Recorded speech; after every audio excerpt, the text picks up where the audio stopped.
வணக்கம். தமிழ் பேசுகிற மக்கள் அனைவருக்கும் உண்மையிலே ஒரு சில விடயங்களை நாங்கள் அரசியல் சம்பந்தமாக ஒவ்வொரு நாளும் கதைக்கிறது நல்லதுன்னு நான் நினைக்கிறேன். இந்த அரசியல்ன்றது என்னை பொறுத்த வரையில் அரசியலை நான் திரும்பி பார்க்க தொடங்கினது வைத்தியர் ராமநாதன் அர்ச்சுனா அவர்களுடைய வருகைக்கு பிறகு. அதற்கு முதல் கிட்டத்தட்ட எனக்கு இப்போ 36 வயசாகுது. 36 வயசில் இன்றைக்கு வரைக்கும் எந்த ஒரு அரசியல் கட்சிக்கும் நான் வாக்களித்ததே இல்லை. எந்த ஒரு வாக்குப்பதிவும் என்ற பேரில் நடந்ததே இல்லை. ஏனென்று சொன்னால் அவ்வளவுக்கு அரசியலில் எந்த விதமான நாட்டமும் இருந்ததில்லை. அரசியலை பற்றி சிந்தித்ததும் இல்லை.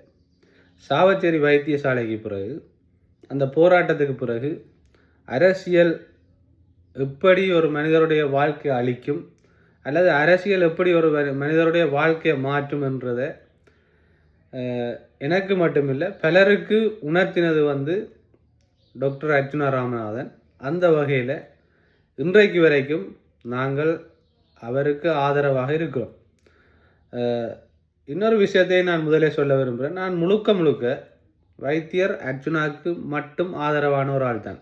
வேறு எந்த பாராளுமன்ற உறுப்பினரோ எந்த அரசியல் கட்சிக்கோ ஆதரவு இல்லை. அப்படித்தான் நான் இருப்பேன்.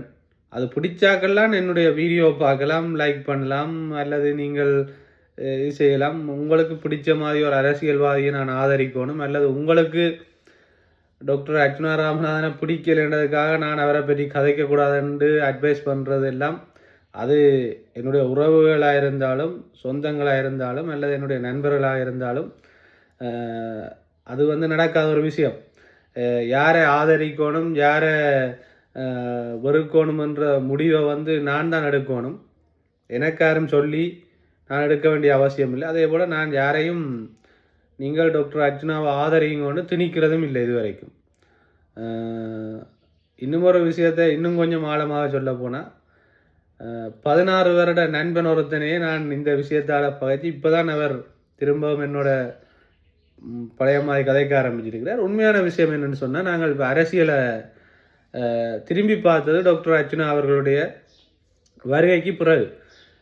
நிறைய பேர் இப்போ ஒரு ஏழை அரசியல் பேசலாம் அல்லது ஒரு ஏழை மக்களும் அல்லது ஒரு ஒடுக்கப்பட்ட சமூகத்தில் இருக்கிறவர்களும் அரசியலை கதைக்கலாம், அரசியலுக்குள்ளே வரலாம், அரசியல் செய்யலாம் என்றதை தமிழ் மக்களுக்கு மிக தெளிவாக, தேசிய தலைவருக்கு பிறகு தமிழ் மக்களுக்கு மிக தெளிவாக நீங்கள் அரசியல் கதைக்கணும் என்றதை வலியுறுத்தினவர் வைத்தியர் அர்ச்சுனா ராமநாதன். ஏனென்று சொன்னால், இனித்தான் நான் கதைக்க போகிற விஷயங்கள் கொஞ்சம் காரசாரமாக இருக்கும். இந்த சைக்கிள் கட்சியை பற்றி கதைக்க எல்லாரும் கடுப்பாகணும். அப்போ அதால் கொஞ்சம் கூலாக கதைக்கணும். சைக்கிள் கட்சியோ வீட்டு கட்சியோ இதுவரைக்கும் எந்த ஒரு ஏழையையும் கொண்டு போய் அரசியல் களத்தில் நிப்பாட்டி அழகு பார்த்த வரலாறு இல்லை. அதே மாதிரி எந்த ஒரு இளைஞர்களையும் கொண்டு போய் அரசியல் கட்சியில் நிறுத்தி அழகு பார்த்த வரலாறு இல்லை. இந்த சைக்கிள் கட்சியின் வரலாற்றில் ஒன்று சட்டத்தரணி சுகாஸ் இருப்பார், இல்லைன்னு சொன்னால் இந்த செல்வராசா கஜேந்திரன் இருப்பார், இல்லைன்னு சொன்னால் பெருசாக எனக்கு தெரிஞ்ச அளவுக்கு இல்லை இன்னொருத்தர் இருக்கிற லோயர் காண்டிவன் சொல்லி இந்த சால்வை எல்லாம் போட்டுக்கொண்டு கையெட்டிக்கு முன்னால் நிற்பார். இவர்கள்லாம் அந்த மட்டுப்படுத்தப்பட்ட அரசியல் செய்யக்கூடிய தராதரத்தில் இருக்கிறவர். இங்கால எங்களோட தமிழரசு கட்சியில் பார்த்தா சிறிதரன் ஒரு பெரிய அவர்தான் தளபதி. அதுக்கு பிறகு அந்த கிளிநொச்சியில் ஒருத்தர் இருக்கிறார், என்ன பேர் அந்த என்ன கொத்துரடி விற்கிறன்னு சொல்லி சொன்ன என்ன பேலமாளிதன். அடுத்தது இன்னொருத்தர் இருக்கிறார் அங்கே மஞ்சள் சட்டையோடு நிற்பார் அவர். இப்படி குறிப்பிட்ட மக்களை அடக்கி வைக்கக்கூடிய, மக்களை தன்ற கொண்ட்ரோலுக்குள்ளே வைக்கக்கூடிய பணபலம் உள்ளவர்களை தான் இந்த அரசியல்வாதிகள் காலங்காலமாக வச்சிருந்தவர். இதுதான் யதார்த்தம். நாங்கள் என்னதான் கத்தி குளறி இது செய்தாலும் உண்மை என்ற ஒரு விஷயம் எப்பவுமே அதுதான் உண்மை. இப்போ நாங்கள் கதைக்கிறதாலேயோ அல்லது இல்லை என்று கீழே கொமெண்ட்ஸ்களில் கத்துறதாலேயோ உண்மை பொய்யாக போகிறது இல்லை. இப்போ அரசியலை யாரும் செய்யலாம். அரசியல் எல்லாருக்கும் பொதுவானதுன்றத ஒரு உதாரணமாக இந்த தெளிவாக சொல்ல போனால் அரசியலை பொது உடைமை ஆக்கினது அர்ச்சுனா ராமநாதன் என்ற பாராளுமன்ற உறுப்பினர். ஏனென்று சொன்னால் அந்த வழியை அவர் உணர்ந்ததால தான் எல்லாருக்கும் பெரிய ஒரு ஆப்பா வச்சு விட்டவர். யாருமே அரசியல் பேசலாம். இந்த வெளிநாடுகளில் வேலைக்கு போகாமல் அரசாங்கத்தின் காசு எடுத்துக்கொண்டு ரூமில் இருக்கிறார்களும் அரசியல் பேசலாம். எல்லா பக்கத்தாலையும் பாருங்க. அர்ச்சுனா ராமநாதனை பிடிக்காதாக்களும் அரசியல் பேசலாம். அவரை பிடிச்சாக்களும் அரசியல் பேசலாம். பெண்களும் அரசியல் பேசலாம். சின்ன பிள்ளைகளும் அரசியல் பேசலாம். இளைஞர்களும் அரசியல் பேசலாம். குடிச்சிட்டும் பேசலாம், குடிக்காமலும் பேசலாம். எல்லாரும் அரசியல் என்ற ஒரு வட்டத்துக்குள்ளே கொண்டு இன்றைக்கு நிப்பாட்டி இருக்கிற பெருமை டாக்டர் அர்ச்சுனாவை தான் சேரும். அப்போ அரசியல் என்றதை எல்லாரும் பேச வேணுமான்னு கேட்டால் கட்டாயம் பேசணும். ஆனால் அரசியலை தெளிவாக உண்மையாக பேசுகிறது தான் உண்மையான அரசியல். அதுதான் எங்களுக்கு பிரயோசனமாக இருக்கும். இந்த சைக்கிள் கட்சியும் வீட்டு கட்சியும் குறிப்பிட்ட ஒரு 3-4 பேருக்கு தான் இந்த அரசியல் சொந்தமானது என்று சொல்லி வச்சிருக்கணும்.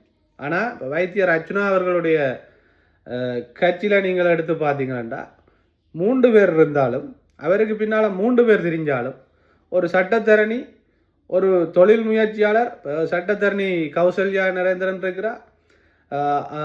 அதை மாதிரி பிரகாசன் இருக்கிறார். அவர் உண்மையாகவே அவர் ஒரு தொழில் முயற்சியாளர், தொழில்களை செய்து கொண்டு மற்றது ஒரு வியாபாரங்களை செய்து ஒரு சாதாரணமான ஒரு மனிதனாக முன்னாள் போராளியாக அவர் இருக்கிறார். அதை மாதிரி ஜெகதாசன் அவர் இருக்கிறார். அவர் விவசாயம் செய்கிறார், மேற்கொண்டு தன்னுடைய படிப்புகளை செய்கிறார். இப்படி ஒவ்வொரு பகுதிகளில் இருந்தும் அவருடைய அரசியல் தேடல் இன்னும் நிறைய பேர் இருப்பினும் உண்மையாகவே எங்களுக்கு தெரியாது. அவரை ஆதரிக்கிறார்கள். அவருடைய அரசியலை பேசுகிறவங்க எல்லாம் ஏதோ ஒரு மூலையில் வலிகளோட துன்பங்களோட இருந்து எங்களுக்காக ஒருத்தன் குரல் கொடுக்க வரமாட்டானான்ற ஒரு இயக்கத்தோடு இருந்து அவரை ஆதரிச்சாக்கள்ல நாங்கள் இருக்கணும். அவை கடைசி மட்டும் டாக்டர் அர்ச்சுனாவை விட்டு போக மாட்டேனும். சிலர் தங்களோட அரசியல் தேவைகளுக்காக ஒட்டி கொண்டவே இருக்கணும். அது ஒன்றொண்டா கலண்டுரும். அது ஒன்றும் செய்யலாது. அதுதான் யதார்த்தம். பதவிகள், அரசியல் தேவைகள், இவரை யூஸ் பண்ணணும் நினைச்சார்கள், இவரை வச்சு மேலே வரணும் நினைச்சார்கள். அப்படி நிறைய சம்பவங்கள். அது வரலாற்றில் நடக்கிற ஒரு விஷயம்தான். இப்போ அரசியலை நாங்கள் யார்கிட்ட இருந்து படிக்கலாம், அரசியலை யார் எங்களுக்கு தெளிவாக உண்மையாக கதைக்கிறாள்ன்றதான் முக்கியம். இங்கே அரசியலை நாகரிகமாக கதைக்கணும். அல்லது இப்போ நாய்க்கு நான் அன்பேண்டு கூப்பிடலாது, நாயை நாயன்று தான் கூப்பிடலாம். அந்த யதார்த்தத்தை விலகி கொள்ளணும். கள்ளனை அன்பான கள்ளனை என்று நாங்கள் கூப்பிடலாது. சரியா? 22 பாரை கொண்டு வந்தவரை மாமனிதர் என்று கூப்பிட்டு கொண்டு திரிக்கலாது. பார் கள்ளன் என்று தான் கூப்பிடலாம், பார் கொண்டு வந்தவன் என்று தான் கூப்பிடலாம்.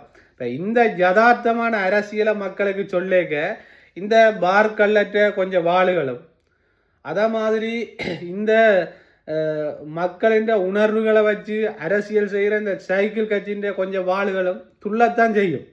பதாதைகள், கட் அவுட்டுகள் வச்சு ஏதோ மக்கள் எதிர்ப்பு மாதிரி. மக்கள் என்றா ஆறுன்றதை முதலாவது நாங்கள் விலகி கொள்ளணும். மக்கள் என்றது கடைசி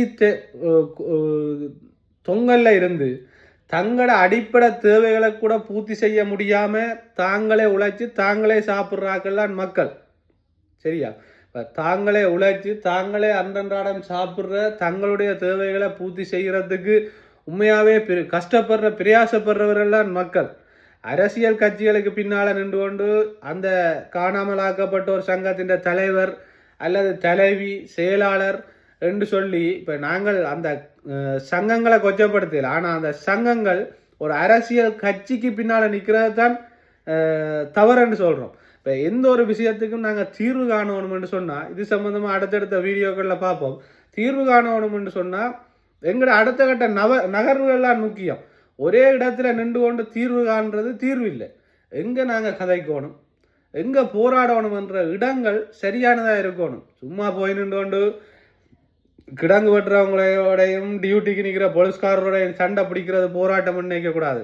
எங்கே சட்டங்கள் உருவாக்கப்படுதோ அங்கே தான் நாங்கள் சண்டை பிடிக்கணும். பாராளுமன்ற உறுப்பினர் எல்லாரையும் நீங்கள் தெரிவு செய்து அவையில் சொகுசான வாகனங்களில் போய் கொட்டல்கள்லையும் கொழும்புலையும் ஏசி ரூம்கள்லையும் இருக்க விட்டுட்டு நீங்கள் நடு ரோட்டில் நின்று போராடுறது வந்து அரசியல் இல்லை. அதுக்கு நீங்கள் அரசியல்வாதிகளை தெரிவு செய்யலை. நான் ரோட்டில் நிற்கணுமெண்டா என்னுடைய அப்பா எதுக்கு வேலைக்கு போகணும், நான் சாப்பிடாமல் இருக்கணுமெண்டா எனக்கு அப்பா என்றால் என்னது இருக்கணும். ஒரு விஷயத்தை நீங்கள் விளங்கிக் கொள்ளுங்க, அரசியல்வாதிகளை மக்கள் தங்களுடைய பொன்னான வாக்குகளை செலுத்தி தெரிவு செய்கிறது வந்து நீ போய் சண்டை பிடிக்கண்டு தான், நீ போய் ரோட்டில் நின்று போராடண்டு தான். இன்றைக்கு வரைக்கும் அந்த அரசியலை வைத்தியர் ராமநாதன் அர்ச்சுனா அவர்கள் தெளிவாக செய்கிறார். அதால தான் இவ்வளவு விமர்சனம். கயேந்திரகுமாரை தூக்கி அடிப்பேன்ன்றதுக்கு காரணம் வந்து ஒரு மக்களுடைய பிரச்சனை, ஒரு வைத்தியசாலையை அபிவிருத்தி செய்கிறது சம்பந்தமான அதுக்கு முட்டுக்கட்டையாக இவர் நிற்கிறதால தான் அவர் கோபமடைஞ்சவர். அதை விட கயேந்திரகுமார் பாவித்த வார்த்தைகள் அதுக்கு முதலே கடுமையான வார்த்தைகள். அப்போ அரசியலில் வர்ற சண்டைகளை வச்சு ஒரு மனிதன் நல்லவனா கெட்டவனான்னு நாங்கள் தீர்மானிக்கிறாது. இதே பாராளுமன்றத்தில் மிளகாத்தூளால் எறிஞ்ச வரலாறு இருக்குது, கதிரையால் தூக்கி அடிபட்ட வரலாறுகள் இருக்குது. அந்த லெவலுக்கு இன்னும் போயில அரசியல். அரசியல்ன்றது வந்து சண்டை பிடிக்க வேண்டிய ஒரு இடம்தான், போராட வேண்டிய ஒரு இடம்தான். அங்கே தான் நாங்கள் எங்களுடைய கோபங்கள் இதுகளை காட்டணும். உண்மையாகவே இந்த கயந்தோமார் பொன்னம்பலமோ சிறுதரனோ அங்கே பாராளுமன்றத்தில் இப்போ கடைசியாக போட்ட வீடியோக்களை பார்த்தா தெரியும் இவ்வளோ அந்நியோன்யமாக இருக்கணும்ண்டு. கிளிநொச்சியில் கொண்டு வந்து இந்த இளைஞர்கள் யுவதிகள் எல்லாரையும் கொண்டு வந்து ரோட்டுகளில் நிப்பாட்டி போட்டு அங்கே போய் சந்திரசோரோட கை கொடுத்து கொண்டு இளங்குமரனோட பக்கத்துலேருந்து சிரிச்சு கதைக்கிறது அரசியல் இல்லை. நீங்கள் சண்டை பிடிக்க வேண்டியது அங்கே தான். இங்கேயும் ரோட்டில் நிப்பாட்டி போட்டு அங்கே போய் கை கொடுக்குறீங்க, இங்கே சொல்கிறீங்க இந்த அரசாங்கத்துக்கு எதிராக போராடுவோம்ண்டு. ஆனால் அங்கே நீங்கள் என்ன செய்கிறீங்க, சேர்ந்திருந்து சாப்பிட்றீங்க. எப்படிடா மேம்பெரும்? நிறைய விஷயங்கள் இருக்குது. ஆனால் இந்த அரசியலை சமூகத்துக்கு கற்றுக் கொடுத்தது யாருன்னு சொன்னால், திரும்பி பார்க்க வச்சது யாருன்னு சொன்னால் இந்த அரசியல்வாதிகள் இல்லை. அவை வந்து அரசியலை தங்களுடைய சொத்தாக வச்சிருந்தவை. ஆனால் இதை பொது சொத்தாக்கினது வைத்தியர் அர்ச்சுனா ராமநாதன். இன்னும் நிறைய வீடியோக்கள் ஒவ்வொரு நாளும் ஒவ்வொரு வீடியோக்களை நான் போடுறதுக்கு இருக்கிறேன்.